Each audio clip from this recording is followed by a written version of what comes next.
இப்போ ஏகம்பா சித்தர் ஜீவ சமாதி தான் பார்த்துட்டு இருக்கோம். ஒரு அற்புதமான ஜீவ சமாதி. இவருக்கு வாழ்ந்த வீடே பார்த்திங்கன்னா ஜீவ சமாதியில் அடைஞ்சிருக்காரு. ஒரு அற்புதமான இவரை பற்றி கேட்டு தெரிஞ்சுக்கலாம் வாங்க. இந்த வீடு பார்க்கும்போது தெரியும். இப்போ வந்து எல்லாமே வழிபாட்டில் இருந்திருக்கு. ஆசிரமமாக நடத்திட்டு இருக்காங்க இது. வாங்க ஒன்று ஒன்றா போய் கேட்டு தெரிஞ்சுக்கலாம் வாங்க.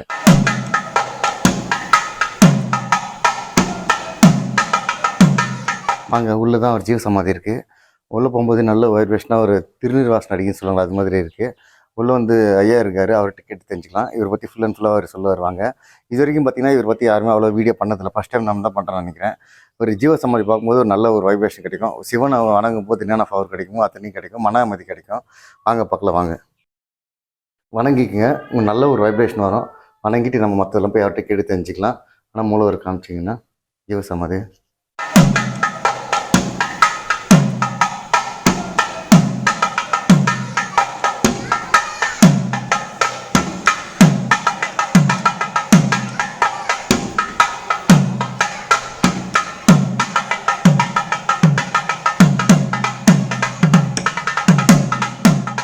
மகாதேலை ஓம்கார ஆசிரமம் வந்திருக்கோம். இந்த ஆசிரமம் பற்றி நாகராஜ சுவாமி கிட்ட தெரிஞ்சுக்கலாம் வாங்க.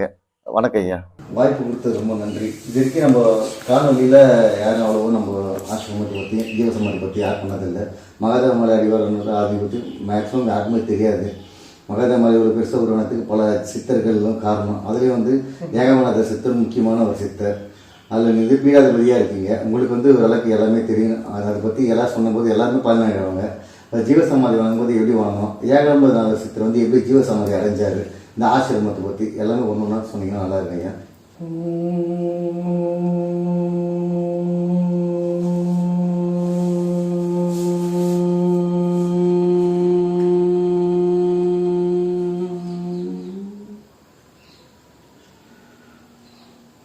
ஓம் ஸ்ரீ குரு பிரம்மா குரு விஷ்ணு गुरुदेवो महेश्वरः गुरु साक्षात् परब्रह्म तस्मै श्री गुरवे नमः.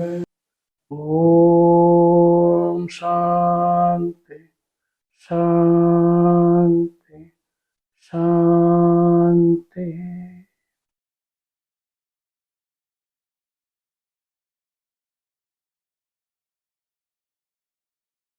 ஆத்மபந்தங்கள் அனைவருக்கும் ஓங்கார ஆசிரமத்தின் சார்பாக ஏகாம்பர சுவாமியின் ஆசீர்வாதம் முழுமையாக எல்லோருக்கும் நிறைவாக கிடைக்கும். எல்லோரும் பேரானந்தம் அடைவார்கள் என்பது உறுதி. ஏனென்றால் குரு என்ற பதத்திற்கு ஏற்றபடி சத்தியமான பொருளாக விளங்கியவர் எங்கள் குருநாதர் ஏகாம்பர சுவாமிகள். முதல் குரு ஸ்லோகத்திற்கு ஒரு பொருளை சொல்லிவிட்டு அதன் பிறப்பாடு அதன் குருவை பற்றி நான் கூற விரும்புகிறேன். குரு பிரம்மா குரு விஷ்ணு குருதேவோ மகேஸ்வர குரு சாட்சாத் பரபிரம்மா தஸ்மை ஸ்ரீ குரவே நம. இது மும்மூர்த்திகள், பிரம்மா விஷ்ணு மகேஸ்வரன். இவர்களுக்கு இணையாக குருவை எதற்கு ஈடுபடுத்தி இணைத்து கூறினார்கள் அந்த ஸ்லோகத்தை என்றால், பிரம்மா சிருஷ்டிகர்த்தா, எல்லாவற்றையும் படைக்கக்கூடிய ஆற்றல் கொடுத்த சிருஷ்டிகர்த்தா. அவர் செய்யும் வேலையை குருநாதர் செய்கிறார். எப்படி என்றால் நல்ல சிஷ்யர்களை உருவாக்குகிறார், நல்ல சூழ்நிலையை உருவாக்குகிறார், சிறந்த ஒரு மாணாக்கர்கள் மனித ஆத்மக்களை உருவாக்குகிறார். அடுத்ததாக விஷ்ணு பகவான், காக்கும் கடவுள், அவர் எல்லாவற்றையும் காத்தருள்கிறார். அதே போல குருநாதர் முதல் படைப்பு தொழிலை செய்கிறார். அடுத்ததாக படைத்ததோடு விட்டுவிடாமல் அவற்றை ஒவ்வொரு நொடியும் அவரை காத்து வருகிறார். தான் சிருஷ்டி செய்ததை நலமாக இருக்கிறதா, வேறு வழியில் சென்று விடுகிறதா, சென்று ஏதாவது உபாதைகளுக்கு உட்படுகிறதா என்பதை ஒவ்வொரு நொடி பொழுதும் தன்னுடைய நிஷ்டையில் கவனித்து கொண்டே அவர்களை காத்தருள்கிறார். அடுத்ததாக மகேஸ்வரன் வந்து அழிக்கும் தொழிலை செய்வார். அந்த இந்த படங்களை சினிமாக்களை எல்லாம் காட்டுகிறார்கள். பெரிய பெரிய அரக்கர்களை அவர்கள் செய்யும் அட்டூழியங்களை யாரும் அதை சரியாக கண்டிக்க முடியாமல் கடைசியாக நம்ம சிவன் வந்து அதையெல்லாம் அழிக்கும்படியாக செய்கிறார்கள்.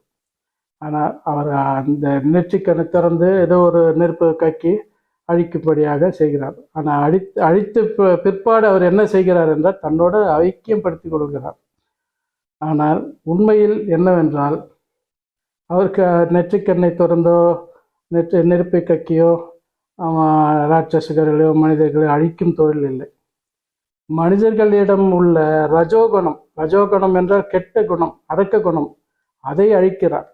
நமக்குள்ள இருக்கின்ற அரக்க குணத்தை அழித்து தன்னோடு ஐக்கியப்படுத்திக் கொள்கிறார். அந்த அரக்க குணம் போனாவே மனிதர் எப்படி இருக்கிறார், சாட்சாத் இறைவனுக்கு நிகராக ஆகிவிடுகிறார்கள், நல்ல குணம் ஆகிறது. அப்போ கள்ளங்கபடம் இல்லாமல் அந்த மனம் எதற்கு ஒப்பீடு என்றால் இறைநிலைக்கு ஒப்பீடு. அப்போது அவரோடு ஐக்கியப்படுத்திக் கொள்கிறார். அதனால் அந்த மூன்று தொழிலையும் செய்யக்கூடிய நம்ம குருநாதர், ஒவ்வொரு குருநாதரும். ஆனால் இந்த மூன்று தொழிலும் செய்யக்கூடிய குருநாதர் யார் என்றால் குரு பிரம்மா, குரு விஷ்ணு, குருதேவோ மகேச, குரு சாட்சாத் பரபிரம்மா. இந்த மூன்று கடவுளுக்கும் மேலாக ஒரு பரபிரம்ம சொரூபம் என்கின்ற ஒரு நிலை இருக்கிறது. அந்த பரபிரம்மத்துக்கு சொரூபமான இணையான என்னுடைய குருநாதருக்கு நமஸ்கரிக்கிறேன் என்பது குரு ஸ்லோகத்தின் அர்த்தம். அப்போது ஒவ்வொரு குருநாதருக்கும் இவ்வளவு மகிமை பொருந்தியவர்கள் குருநாதர்கள். அப்படிப்பட்ட எங்கள் குருநாதர் ஏகாம்பர சுவாமிகள் காஞ்சியில் பிறந்தார். சிறிது காலம் சென்னையில், சிறிது காலம் ஆந்திர மாநிலம் நெல்லூர், கடைசியாக ஆந்திர மாநிலம் கடப்பா பொதட்டூர் அங்கு வாழ்ந்து கடைசியாக எங்களுடைய தொடர்பு ஏற்படும் போது வேலூரில் தொடர்பு ஏற்பட்டு அந்த நிலையில் நல்ல யோகத்தில் நல்ல உச்ச நிலையில் இருந்தவர் எங்கள் குருநாதர் சுவாமி. அதன் பிற்பாடு எங்கள் சிஷ்யர்கள் நிறைய அங்கே உருவாகவே இதற்கு தனிப்பட்ட ஒரு சிறந்த இடம் இருந்தால் நன்றாக இருக்கும் என்று கூறி இங்கே மகாதேவ மலையில் வெளியே எங்கெங்கே பார்த்தார்கள். அதில் சுவாமிக்கு பிடித்தபோது மகாதேவ மலை பிடித்ததாக இருந்தது. இந்த இடத்துல ஆசிரமம் கட்டி இங்கே தியானம், ஞானம் இதெல்லாம் போதித்து கொண்டிருந்தார். ஆனால் இங்கே அந்த சூழ்நிலையில் 35 வருட காலத்திற்கு முன்பு இங்கே மக்களிடையே அதை உணரக்கூடிய பக்குவமோ சக்தியோ இல்லை. மிகவும் மிருகத்தனமாக இருந்தார்கள். அதை புரிந்து கொண்டு கூட சக்தி இல்லை. சரி, இவர்கள் எல்லாம் எப்படி ஒரு நல்ல நிலைக்கு மாற்ற வேண்டும் என்று நினைத்து சில பக்தி மார்க்கத்தை உருவாக்கினார். அப்பொழுது இந்த ஐயப்ப சாமிக்கு எப்படி இருமுடி கட்டி மாலையெல்லாம் போட்டு செல்வார்களோ அதே போல சிவன் மாலை என்று இங்கே உருவாக்கினார் சுவாமி. அப்போது சுவாமி இங்கே வந்த புதிதில் சுவாமிக்கு பெரிய பெரிய தொல்லைகளில் கத்தி எடுத்து வந்து குத்துற அளவுக்குள்ள தொந்தரவுலாம் கொடுத்தாங்க. சரி, இவர்களெல்லாம் எப்படி மாற்றணும் அப்படின்னும் போது இவங்களெல்லாம் உட்கார வச்சு தியானம் பண்ணு, யோகம் பண்ணுன்னு அவங்களுக்கு புரியாது. அதனால் இவங்களுக்கு ஒரு பக்தி பயத்தை கொடுக்கணும்னு சொல்லி அப்போ இந்த நம்மெல்லாம் ஐயப்ப சாமிக்கு போகிற மாதிரி. அப்போது ஐயப்ப சாமிக்கு போகிறதுக்கு நிறைய பேர்கிட்ட போகணுன்ற மோகம். வசதி இருந்தவங்க போனாங்க, வசதி இல்லாதவங்க ஏக்கத்தில் இருந்தாங்க. அந்த மாதிரி ஏக்கத்தில் இருக்கிறவங்களை கூப்பிட்டு நம்ம சிவன் மாலைன்ற மாதிரி ஒரு மாதிரி ஐயப்ப சாமிக்கு போடுற மாதிரி நம்ம போகலாம் அப்படின்னு சொல்லி அவங்களுக்குள்ள ஒரு சின்ன ஆசையை உண்டாக்கி முதல்ல ஒரு 45-50 பேர் அதுக்குண்டான தகுதியானவங்களை உருவாக்கி அவங்கக்கிட்ட சத்திய வாக்கு வாங்கி அந்த 48 நாள் ஒரு மண்டலம் இங்கேயே தங்க வச்சு, ஏன்னா ஒரு நாள் வீட்டுக்கு அமிச்சா கூட தவறிடுவாங்க அப்படின்ற பட்சத்தில் அவங்களுக்கு வீட்டுக்கெல்லாம் அனுப்பாமல் இங்கேயே தங்க வச்சு அவங்களுக்கு உணவு பரிமாறி ஜனவரி 1 இருமுடி கட்டி மலையை சுற்றி கிரிவலம் முதல்ல கிரிவலம் சுவாமினால் தான். இந்த மலைக்கு சுவாமி கிரிவலம் மக்களை கூப்பிட்டு போய் மேலே தங்க வச்சு அன்றைக்கி காலையில் நெய் அபிஷேகம் பண்ணி கீழே மாலையெல்லாம் கட்டிட்டு போவாங்க. அன்றைக்கி சிறந்த முறையில் ஒரு அன்னதானம்லாம் நடக்கும். சுவாமி இங்கே படிக்கிற பசங்களுக்கு நிறைய ஊக்குவிக்கிற வகையில் அவங்களுக்கு வேண்டிய உபகரணங்கள்லாம் நிறைய செய்கிறாங்க. ஒரு 22 வருஷ காலம் சிறந்த முறையில் அவங்களுக்கு பள்ளி படிப்புக்கு உண்டான note books, bag, uniform, shoe, tie அவங்க என்னென்ன கேட்குறாங்களோ அதெல்லாம் ஒரு 2 லட்ச ரூபா கிட்ட வருஷத்துக்கு செலவு பண்ணி அந்த ஜூலை கிட்ட ஸ்கூல் ஓப்பன் ஆகும்போது ஜூனில். இறைப்பணி மட்டும் இல்லாம ஆமாம் ஆமாம், அது முக்கியமாக செய்துட்டு இருந்தோம். பிள்ளைகள் எல்லாம் கூப்பிட்டு அன்றைக்கி ஒரு நாள் பெரிய இடத்துல மண்டபம் எடுத்து அவங்களுக்கு உணவெல்லாம் கொடுத்து அவங்களுக்கு பொழுதுபோக்கு வகையில் ஒரு டான்ஸ் ப்ரோக்ராமு அது இது ஒரு இந்த மேஜிக்கல் ப்ரோக்ராமு அதெல்லாம் வச்சு பசங்களை ஊக்குவிப்பு பண்ணி அவங்களுக்கு வேண்டிய இதெல்லாம் செய்து கொடுத்துட்ருந்தோம். இந்த கொரோனா டைமில் நின்றுச்சு, அதுக்கப்புறம் தொடர முடியல, கொஞ்சம் பிரேக்கு. இந்த மாதிரி சிறந்த சேவையெல்லாம் பண்ணிட்டு இருந்தாங்க. நம்ம ஆடிக்கிருத்தி அன்னைக்கு ஒரு 15,000 பேருக்கு அன்னதானம் நடக்கும் இங்கே ஆடிக்கிருத்திக்கு அன்னைக்கு சிவராத்திரிக்கு. அது மாதிரி சிறந்த சேவையெல்லாம் மக்களுக்கு செய்து நல்ல வழிக்கு மாற்றினார். சுவாமி யோகம் பண்ணது ஞானம்லாம் அதுக்குண்டானவங்க புரிஞ்சுக்குவாங்க. ஆனால் அவர் செய்த சிறந்த சேவை என்னன்னா நிறைய பிள்ளைகளை வயசு பிள்ளைகளை நல்ல வழிக்கு மாற்றினார். ஆமாம், அந்த பிள்ளைகள்லாம் இன்னைக்கு நல்ல ஸ்டேஜில் இருக்கிறாங்க. ஆமாம் ஆமாம், அந்த கலிகாலத்திலேயே ஒரு நல்ல ஸ்டேஜுக்கு. மாமிசம் சாப்பிடாதப்பான்னா இந்த காலத்தில் மாமிசம் சாப்பிடாம இருக்கவே முடியாது. ஏன்னா இப்படி திரும்பினா இங்கே கடை அதை தவிர்க்கிறதுக்கு மார்க்கம் இல்லை, வாய்ப்பு இல்லை. இந்த இடத்துல சாப்பிடாம இருக்கிறது பெரிய ஒரு சாதனை. அந்த மாதிரி பிள்ளைகள்லாம் நல்ல வழிக்கு மாற்றினாரு. நல்ல செயல்பாடுல இன்னைக்கு நல்ல நிலையில இருக்கிறாங்க. உங்களுக்கு குரு போதிச்சிருக்காரு. அப்ப அவர் ஏதாச்சும் பண்ணது ஏதாச்சும் சித்து வேலை அது மாதிரி வேற ஏதாச்சும்? சுவாமி சித்து பத்தி ரொம்ப கேவலமா சொல்லுவார். சித்து பத்தி சித்துன்றது என்னன்னா மலத்துல போய் நீ கையை வைக்கிறதுக்கு சமம்னு வரும். மலத்துல போய் கையை வைக்கிறதுக்கு சமம்னு வரும். ஏன்னா சித்தாடெல்லாம் அதோட அதை பிரேக். நீ எந்த நிலைக்கு வளர்ந்தியோ அதோட பிரேக். அதுக்கு மேல நீ வளர்றதுக்கெல்லாம் வாய்ப்பு கிடையாது. மனசு ஒரு நிலைப்படணும், தன்னை அறியணும், பகவானை அறியணும், அதுதான் சத்தியம். அதுக்கு 24 மணி நேரம் சொல்லக்கூடிய சிறந்த மகான் எங்க குருநாதர். ஒளிவு மறைவு இல்லாம சொல்லிட்டு இருந்தார். அதுக்கு அது இந்த காலத்துல நாங்க எங்க குருநாதர் நினைச்சு ரொம்ப பெருமைப்படுறோம். ஏன்னா இன்னைக்கு வெளியில உலகத்துல பட்டோடாபத்தில் தான் குருமார்கள் இருக்கிறாங்க, ஏமாத்து வேலையில் இருக்கிறாங்க, பிஸ்னஸில் இருக்கிறாங்களே தவிர சத்தியத்தில் இல்லை. ஒரு பிள்ளை தெரியாமல் கேட்குறான், இறைவனை பற்றியோ தன்னை பற்றியோ கேட்குறான்னா சொல்லக்கூடிய ஆற்றலோ சொல்லக்கூடிய உண்மையான மார்க்கமோ அவங்கக்கிட்ட இல்லை. இன்னைக்கு எல்லாமே பிஸ்னஸ் ஆகிப்போச்சு, ஏமாத்துறதுக்கு தான் செய்யிருக்காங்க தவிர உண்மையான இது இல்லை. ஆனால் எங்கள் குருநாதர் அதுக்குண்டானவங்க கேட்கும்போது 24 மணி நேரமும் 24 மணி நேரமும் ஒளிவு மறைவு இல்லாமல் சொல்வார். கொட்டிடுவார். இருக்கிறது நீ என்ன வேண்டுமோ அள்ளிட்டு போகணுவார். எங்கள் குருநாதர்லாம் இருந்தார். ஒரு 3 குருநாதர். எங்கள் குருநாதர் முதல் குருநாதர் சுவாமி. இவர் முஸ்லீம் மதத்திலிருந்து நம்ம இதுக்கு தீட்சை எடுத்து இந்து மதத்தில் தீட்சை எடுத்து அதில் ஒரு சிறந்த நிலையில் ஒரு சின்ன ஸ்டேஜ் வரைக்கும் நல்ல நிலையில் இருந்தார். உண்மையான மகான். அவர்கிட்ட சுவாமி முதல்ல தீட்சை எடுத்தது. அவர்கிட்ட தீட்சை எடுத்த பிற்பாடு ஒரு வருஷத்துலேயே அவரை மிஞ்சிட்டார் சுவாமி. இவர் கேட்குற கேள்விக்கு அவரால் பதில் சொல்ல முடியல. அப்போ அவர் சுவாமியை ரொம்ப சந்தோஷப்பட்டு, உன்னை பார்த்தா எனக்கு ரொம்ப பெருமையாக இருக்குது, இதுக்கு மேலே என்னால் பதில் சொல்கிற அனுபவம் எனக்கு இல்லை, நீ இதுக்கு மேலே வேறு குருவை தேடிக்கோன்னு சொல்லுவேன். அதுக்குண்டான ஒரு குருநாதர் தேடினார். ஆனால் அவர் அல்ப சொல்பமாக ஒரு விஷயத்த வெளியே சொல்லவே மாட்டார். ஏதாவது சந்தேகமாக கேட்டனோட உனக்கு அவ்வளோ தெரிஞ்சிடுச்சா அப்படின்னு ஒரு பார்வை, அந்த பார்வையிலே நமக்கு சாபன்ற மாதிரி வந்துடும். அந்த மாதிரி ஒரு இது. ஆனால் சுவாமி இதுக்காக நிறைய இடங்களில் போய் தேடி தேடி தேடி கடைசியில் இவர் சுய சாதனையிலேயே அதெல்லாம் அனுபவிச்சு தெரிஞ்சிட்ருக்கார். ஆனால் இதுன்னு தெரிஞ்சுக்கிறதுக்கு உண்மையான குரு, சரியான குரு கிடைக்காம நிறைய அலைஞ்சிருக்காரு. ஆனால் அவருடைய சுய சாதனையிலேயே எல்லாமே புரிஞ்சு யோகத்தில் சமாதி நிலை கடைசி நிலைன்னு சொல்லுவாங்க. சமாதி நிலையை கடந்தும் அனுபவத்தில் சொல்லக்கூடிய ஆற்றல் பெற்றவர். அதே மாதிரி ஞானத்திலையும் பெரிய பெரிய வேதம் படித்தவங்க கூட சுவாமி சொல்கிற அளவுக்கு விளக்கம் சொல்ல மாட்டாங்க. சுவாமி சொல்கிறது நடுமண்டையில் ஆணி வச்சு இறக்குற மாதிரி இருக்கும். சும்மா வீம்புக்கெல்லாம் சொல்ல மாட்டார். அனுபவம் முக்கியமாக. அதுக்கு என்ன உதாரணம்னா, அவர் படிப்பு கிடையாது, 2வது படித்தவர். நூலை பார்த்து இப்போ என்ன பசங்களாம் கப்ஸாக விடுறாங்க, ஃபீலாக விடுறாங்க.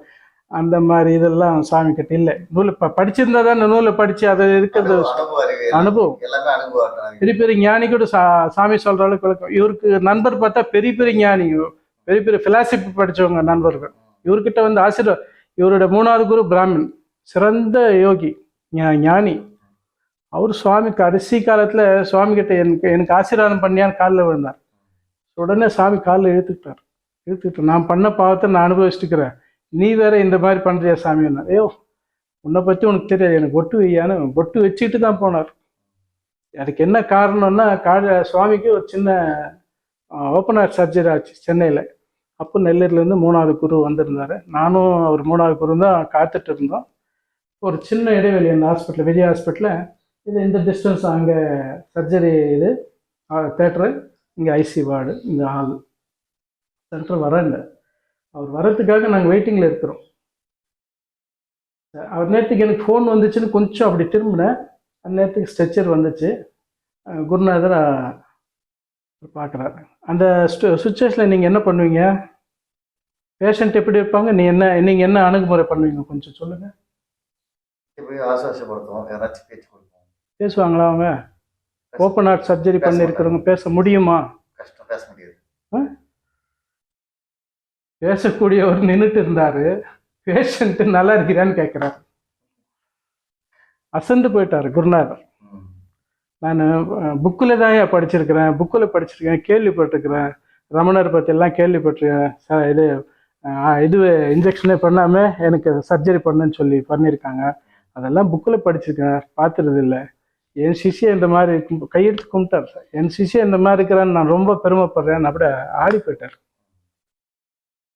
அந்த இது அந்த மற்ற தெரியறதுக்கு ஏறக்குறைய ஒரு 7 மணி நேரம் 8 மணி நேரம் ஆகும்.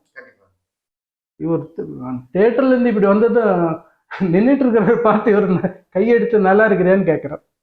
அவர் ஆடி அசந்து போகிறார். அது மாதிரி அந்த அவர் பண்ண யோகத்துக்கு அதெல்லாம் ஒரு சின்ன உதாரணம். சுவாமி கடைசியில் சமாதி அடையும் போது முன்னாள் வந்து இமயமலை யாத்திரை முடிச்சுட்டு வந்தவர் வந்ததான் அன்னைக்கு கூப்பிட்டு சொன்னார், எல்லாம் முடிஞ்சு போச்சுப்பா, டிக்கெட் எப்போ வேணா வரும்னு சொன்னார். எங்களுக்கு ரொம்ப கஷ்டமாக இருந்துச்சு. அது டீட்டெயில் தரேங்க, உங்களுக்கு டீட்டெயில் தரேன். அது நாங்கள் வந்து ஆமாம் முன்னாள் சொல்லிட்டேன். சும்மா அவர் வந்து இதெல்லாம் விரும்ப மாட்டார். இதை பற்றி தெரிஞ்சுக்கிட்டு என்னையா பண்ண போகிறேன்னு வரும். இது கரெக்டாக இந்த டேட்டு இந்த டைம் எல்லாம் கரெக்டாக சொல்லலாம். இந்த சாதனை பண்ணி நீ என்ன தெரிஞ்சுக்க போகிறேன்னு கேட்பார். இதனால உனக்கு என்ன பயன் கேட்பார். ஞானத்தில் தான், முழுமையான ஞானத்தில் இருந்தவர். இதெல்லாம் விரும்ப மாட்டார். போகிறது இயற்கையாக வந்தது, இயற்கையாக போகுது. இதை நீ டேட்டு தெரிஞ்சுக்கணும், டைம் தெரிஞ்சுக்கிட்டு என்ன பண்ண போகுது? இதை 4 பேர் மெச்சிக்கிறதுக்காக இந்த சொல்கிறதா வெளியே? இதெல்லாம் சித்து தான், சித்துக்கு சம்பந்தம். இதெல்லாம் பகவான் விரும்புறது கிடையாது. சும்மா ஓரளவு சொன்னார், எல்லாம் முடிஞ்சு போச்சுப்பா, எப்போ வேணா டிக்கெட் வரும்னு சொன்னார். மறுநாள் அன்றைக்கி நைட்டு கொஞ்சம் உபாதாகி இங்கே பக்தர்கள் நிறைய சாமிக்கு. அன்றைக்கி நைட்டு இவர் வேணான்னா கூட இங்கே ரூசான்ற ஹாஸ்பிட்டலில் சேர்த்தாங்க. அன்றைக்கி நைட்டு நாங்கள் கேள்விப்பட்டு உடனே சிஎம்சி சேர்த்து ட்ரீட்மெண்ட் பண்ணோம். காலையில் 7 மணி வரைக்கும் ட்ரீட்மெண்ட் பண்ணாங்க டாக்டருங்க. 7 மணிக்கு முடிஞ்சு போச்சுன்ட்டாங்க. சரி, ஆம்புலன்ஸில் உட்கார வச்சு கூப்பிட்டு வந்து சாமி எப்பயும் தியானம் பண்ணுற இடம் உட்கார வச்சுட்டு ஃபேன் நல்லா ஸ்பீடாக ஃபேன் போடு. காலையில் 7 மணிக்கு போட்டது. மதியம் ஒரு 3 மணிக்கு ஒரு சொம்பு ஜலம் எடுத்து நம்ம தலையில் இப்படி கவுத்தா எப்படி சலசலன்னு ஒழுகுமோ அந்த மாதிரி வேர்வை. இப்போது காலையில் 7 மணிக்கு இறந்துட்டது, மத்தியானம் 3 மணிக்கு 7 மணிக்கு போட்ட ஃபேனு மத்தியானம் வரைக்கும் ஓடிட்டுருக்கு. 8 மணி நேரம் இடைவேளை கழித்து மத்தியானம் 3 மணிக்கு சலசலன்னு வேர்வை. சும்மா லைட்டெல்லாம் சொட்டிங்க இல்லை, சலசலன். இது நாங்கள் மட்டும் பார்த்து ஏதோ எங்கள் குருநாதர் பற்றி பெருமையாக சொல்கிறோன்னு நினச்சிக்காங்க. வந்து ஆயிரக்கணக்கான பேர் பார்த்து தரிசனம் பண்ணாங்க. திருவண்ணாமலேருந்து மடாதிபதிகள்லாம் வந்திருந்தாங்க. அவங்களாம் பார்த்து ஆச்சரியப்பட்டு ஆனந்தப்பட்டு சந்தோஷப்பட்டு, நாங்கள் இது வரைக்கும் கேள்விப்பட்டதில்லை பார்த்ததில்லைன்னு சொல்லி ஆனந்தப்பட்டு போனாங்க. இது இப்போ சுவாமி பண்ண யோகத்துக்கு ஒரு சின்ன உதாரணம். ஜீவ சமாதினா என்னன்னு நேரடியான ஒரு டெமோ சுவாமியோட இது கூட இருந்து வணக்கத்தெல்லாம் ஷேர் பண்ணீங்க. ஆமாம். இப்போ ஜீவசமாதி வணங்கும் போது ஏதாச்சும் விதிமுறைகள் இருக்கா? இப்போ எப்போ திறக்கிறீங்க, எப்போ க்ளோசிங், இது பற்றிலாம் சொன்னீங்கன்னா வரவங்களுக்கு கொஞ்சம் ஈஸியாக இருக்கும். எப்போ வேணால் வரலாம். என்னுடைய ஃபோன் நம்பர் இருக்குது, கொஞ்சம் கால் பண்ணிட்டு வந்தால் நல்லாயிருக்கும். ஏன்னா இங்கே சிஷ்யர்கள் நிறையெல்லாம் இல்லை, இதுக்குண்டானவங்க இந்த பிஹெச்டி யார் படிக்கிறாங்களோ அவங்க வரைக்கும் தான் வருவாங்க. வந்துட்டு கிளாஸ் அட்டன் பண்ணிட்டு போவாங்க. அந்த மாதிரி ஒரு இடம் இது. வந்து வேற ஏதாச்சும் இங்க மனசு ஒரு நிலைப்படுத்துறதுக்கு என்ன தியானம்? அதுதான் தியானம். அதெல்லாம் சொல்லித் தரீங்களா? அதுதான் தாராளமாக சொல்லித்தரோம். சரி. சொல்லித்தரோம். அதுக்கு நீங்கள் வந்து உட்காந்தாவே ஒரு நிலைப்படும். அந்த மாதிரி ஒரு புனிதமான இடம் இது. இது இது உணரணும் நீங்கள். சரி. ஏன்னா இப்போ நான் இங்கே உட்காந்துருக்கேன், நீங்கள் என்ன தானே பார்த்துட்டு இருக்கீங்க. திடீர்னு அவரை பார்க்க முடியுமா, இல்லை அவர் பார்ப்பீங்களா? என்னதான் அவர் திரும்பல, அந்த பக்கமே திரும்பலை நீங்கள். ஆமா. இப்போ என்னுடைய நான் இருக்கிற இடத்துல அவர் தெரியுறாருன்னா எப்படி தெரிவார்? மைண்ட் டைவர்டேஷனா தெரியும். எப்படி தெரியுவார்? மைண்ட் டைவர்ஷன் பார்த்து ஏதாவது ஒன்று இது பார்த்து உங்கள் லைஃப்பில் பார்த்துருக்கீங்களா? அது மாதிரி பார்க்கும்போது உங்களை தான் பார்க்க முடியும். என்ன தான் பார்க்க முடியும். ஆமா. என் உருவம் தெரியல, சுவாமி தெரிகிறார். இன்னைக்கு தானே நீங்கள் வந்தீங்க, உங்களுக்கு அது மாதிரி தெரிகிறாருன்னா எவ்வளோ பெரிய அதிசயம் அது.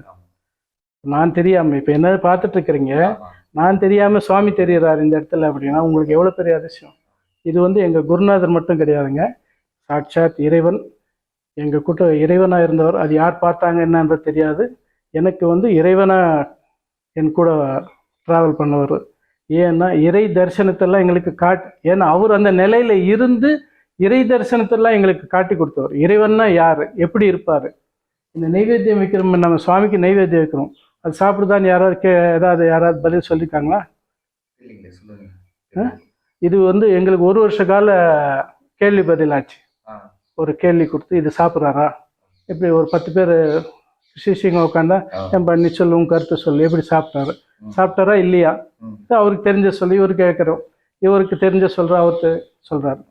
சரிப்பா, போயிட்டு அடுத்த வாரம் நல்லா தியானம் பண்ணிவிட்டு அடுத்த வாரம் இந்த கொஸ்டின் போடுங்க, உள்ள போட்டு என்ன ஆன்சர் வருதோ அடுத்த வாரம் வரும்போது சொல்லுங்கள். இது மாதிரி ஒரு வருஷ கால பயிற்சி நடந்தது. கடைசியில் விவேகானந்தர் ராமகிருஷ்ணர்கிட்ட கேட்குறாரு இல்லைங்களா, கதையில் படிச்சிருக்கீங்களே, எனக்கு கடவுள் நீ வந்து இறைவன்கிட்ட பேசுறியாமே, காளிகிட்ட நீ பேசுறியாமே, அது மாதிரி எனக்கு வந்து இறைவனை காட்ட முடியுமான்னு ராமகிருஷ்ணர்கிட்ட விவேகானந்தர் கேட்குறார். அப்போ இவர் என்ன சொல்கிறாரு, ஓ காட்டலாம்ப்பா அப்படின்னு சொல்லி அதுக்கு ஒரு தீட்சை கொடுக்குறார். ஒரு விசேஷமான தீட்சை கொடுத்து இப்போ பாரு உனக்கு இறைவன் தெரிவார் அப்படின்னும் போது அதன் பிற்பாடு இறைவன் தெரிகிறார். அது மாதிரி எங்களுக்கு இந்த ஒரு வருஷ கால பயிற்சி எல்லாம் முடிஞ்ச பிற்பாடு எங்களுக்கு ஒரு தீட்சை கொடுத்து இப்போ நீங்கள் பார்த்து தெரிஞ்சுங்க இறைவன் சாப்பிட்றாரா இல்லையா அப்படின்னுட்டு. இது வந்து ஒரு 20 வருஷ கால பயிற்சிக்கு அப்புறம் நடந்த விஷயம் இல்லை. இதுதான் 20 வருஷ கால பயிற்சிக்கு அப்புறம் நடந்தது. இது உணரணும், தெரியறதெல்லாம் இல்லை, உணரணும். தெரியறதோ காட்டுறதோ கிடையாது, உணரணும். அவங்கவுங்க உணர்றது தான் தெரியும். இன்னொருத்தர் காட்டுறதோ தெரியப்படுத்துறதோ கிடையாது, உணரணும். சாதனை பண்ணணும். குருவோட சக்தியில் ஒரு முறை அந்த ஸ்பரிசை கொடுப்பாங்க, அந்த காட்சி கிடைக்கும், அந்த தரிசனம் கிடைக்கும். அடுத்த தரிசனம் வந்து நம்மளுடைய சுய முயற்சியில் தான் அந்த அனுபவத்தை நம்ம அடையணும். அது மாதிரி வந்து சிறந்த இறைவனா எங்கள் கூட ட்ராவல் பண்ணார். தேவோ மனுஷ ரூபேனான்றாங்க. இறைவன் எப்படி வர்றாருன்னா மனுஷ ரூபத்தில் தான் வர்றார். அப்படியே எங்களுக்கு மனுஷ ரூபத்தில் எங்கள் கூட ட்ராவல் பண்ண பகவான். அப்போ வந்தவருக்கு நேரடியான தரிசனம் உங்களுக்கு அந்த வீடியோலாம் அனுப்பி வைக்கிறேன், பாருங்கள். ஐயா பற்றி எல்லாமே சொன்னாங்க. இப்போ நெக்ஸ்ட் வந்து அவர் ஆர்த்தி அமைச்சு அதுவும் பார்க்கலாம். யார் யார் இங்கே ஜீவசமாதி பார்க்கணும்னு நினச்சா கண்டிப்பாக பாருங்கள். கண்டிப்பாக நம்பிக்கை வாழ்ந்தவர் நல்லது நடக்கும். வாங்க ஆர்த்தி பார்க்கலாம். ரொம்ப நன்றிங்க ஐயா, நிதானமாக எங்களுக்கு பதில் சொன்னதுக்கு நன்றி. சுவாமினால தான் இங்கே மகாதேவ மலையில் எல்லா காரியமும் சுவாமி இருக்கும்போது தான் ஆரம்பமானது. இந்த லிங்கம் வந்து இமாச்சல் கண்டகி நதியிலேருந்து எடுத்துக்கணும். நந்தி லிங்கத்து மேலே இருக்கிற பானம், இந்த பானம் வந்து இமாச்சலில் கண்டகி நதியிலிருந்து காலாஸ்திரி வந்து அங்கே ஆல்ட் ஆகி அங்கேருந்து வந்தது. அங்கேருந்து வரும்போது கூட வந்தவர் அவர் மேலே இருக்கிற மகானந்த சித்தர்.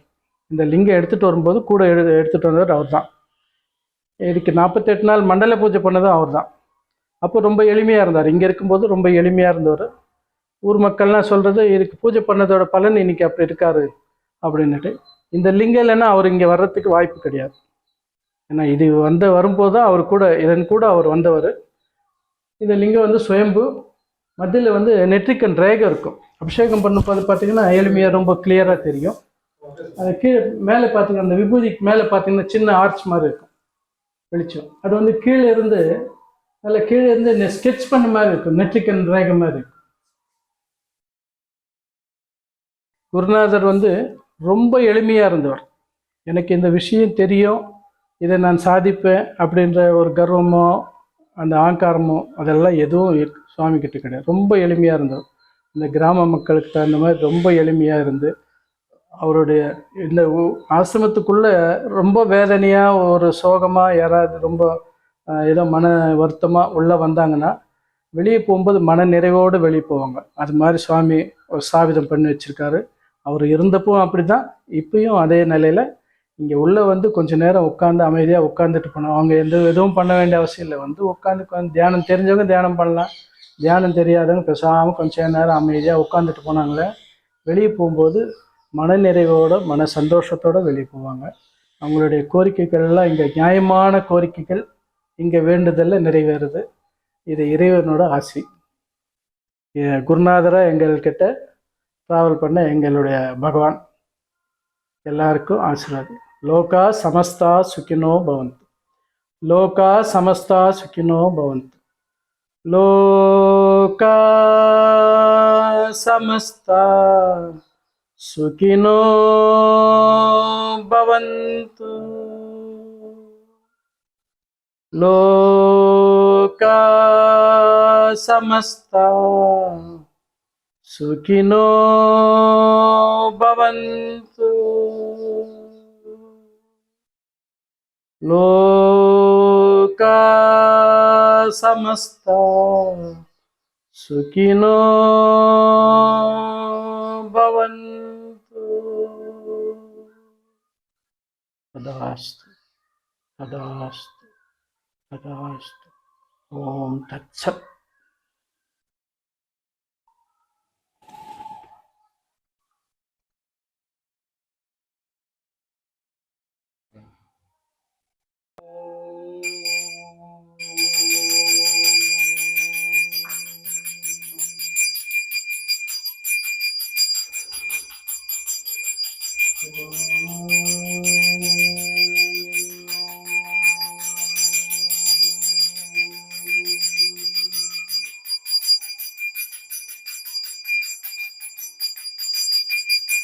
ஓம் ஸ்ரீ குரு பிரம்மா குரு விஷ்ணு குருதேவோ மகேஸ்வர குரு சாட்சாத் பரபிரம்மா தஸ்மை ஸ்ரீ குரவே நமः.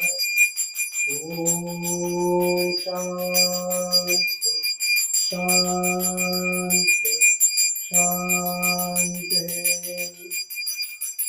ஓம் திரையம்பகம் சக்திவர்த்தனம் உர்வால் வந்தனாத் முக்தியோர்முக்திமாமృతాத் இஸ்லாம் பகவான் விஷ்ணு சசிவர்ணம் சதுர்புஜம் பிரசன்னவதனம் தியாயே சர்வவிஷ்ணோபசாந்தயே.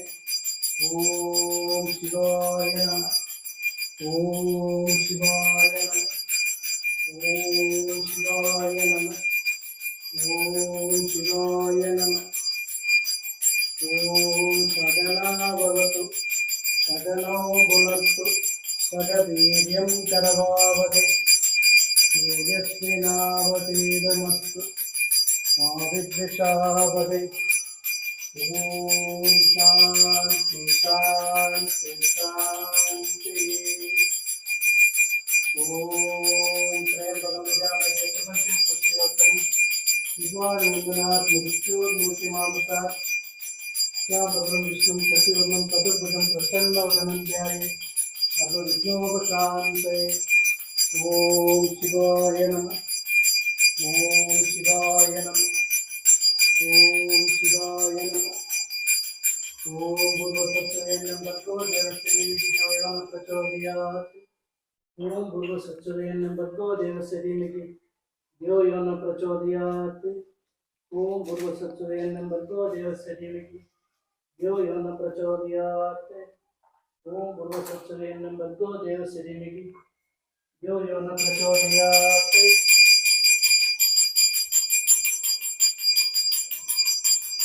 लोका समस्ता सुखिनो भवन्तु. लोका समस्ता सुखिनो भवन्तु.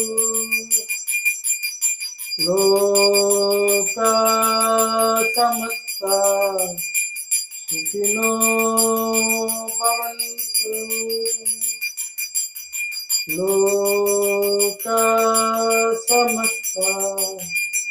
सुखिनो